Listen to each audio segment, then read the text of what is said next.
Hey there, gang. Patrick King here, coming at you with another live Q&A. This one coming to us from Adrielle.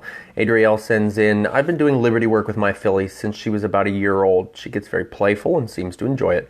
But this past spring, she got a little too playful with me and kicked me, landing me in the emergency room. Ouch. I haven't done much Liberty with her since that, but when I do, I usually take a stick and string with me to keep her at a safe distance.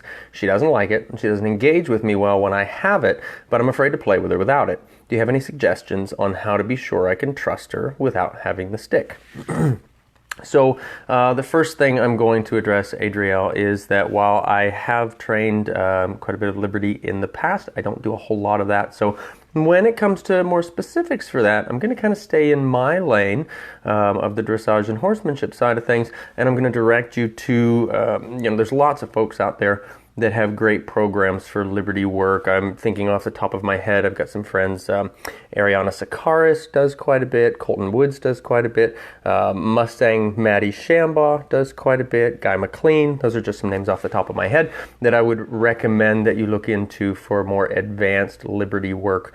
And there's lots out there, there's lots that you can choose from.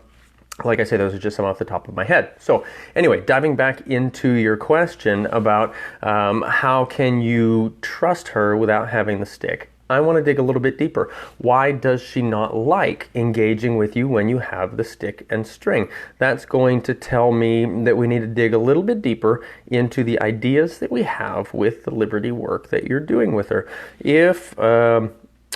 And also, maybe let's go back a little bit more. Generally, what I find whenever we've got horses kicking out at Liberty, this is not a rote rule, but generally I find it's a little bit of defensiveness in there. And if she's defensive about that, and she tends to be defensive about the stick and string, I'm wondering what's happening when she leaves you. Are we getting really aggressive and kind of chasing after her until she starts to engage back with us again? Or are we trying to catch her attention in a softer way, one that might be building more confidence? That's where I want to look into with that. And so it comes down to me, how can we help her to trust us? Not how can we trust her, but how can we help her to trust us and our tools?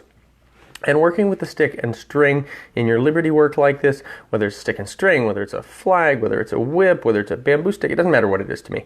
The question is, how can we help her to trust our tools? And this comes up a lot whenever I'm teaching in handwork. We've got horses that are worried about the whips. A horse is not born afraid of a stick and string. A horse is not born afraid of a whip. They're not born afraid of our tools. That's something that they learn based off of what we and how we teach them with those tools. So the biggest tip that I can offer for you, Adrielle, with this is that when you use your stick and string, one of my favorite ways to use them in relaxation is that a steady contact with those is an offer to stop and relax. And I'll spend lots of time doing that with a horse, with the stick, with the whip, with the bamboo, anything like that. Steady contact, anywhere on the body, but we'll start with maybe the shoulder groove at the neck. That's a generally easy place for them to start to learn this. Steady contact there is a signal for halt and relax. Like completely relax, drop the head, breathe diaphragmatically, sighing, showing some signals of yawning, things like that, where we can see that the horse is really relaxing into that aid. That's something that we want to think about. So more than how can we trust her, the question is going to be, how can we know that she's trusting us and our tools? When you can find that she's trusting your tools in this way, I think you're going to have a horse that's much more relaxed, much more receptive to the questions that you're asking and the way that you're asking them.